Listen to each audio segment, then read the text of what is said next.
The question we want to explore today is whether banking is an engineering problem.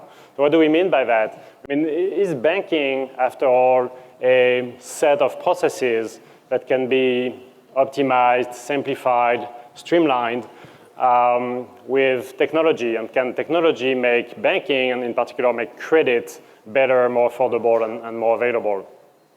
So hold that thought. First, we're going to start with a few slides. I call them the pat in the back slides. Just to congratulate everyone on how far we've come as an industry over the last few years. So back in 2007, which was in many ways the birth of our industry of marketplace lending, marketplace lending was available in 2 countries, the UK and the US. Now we are available in 67 countries, and there are hundreds of platforms available. So not only it's available in many countries, but there are more and more types of credit available for marketplace lending.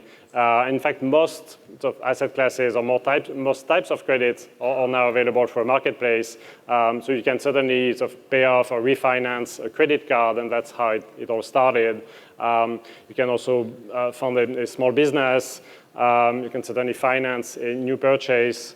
You can finance now education, whether it's higher education or K through 12 school tuition. You can finance your home and take a mortgage or home equity line of credit through a marketplace. You can get a cash advance. You can finance elective medical expenses. You can finance the purchase of a new car, and even now energy.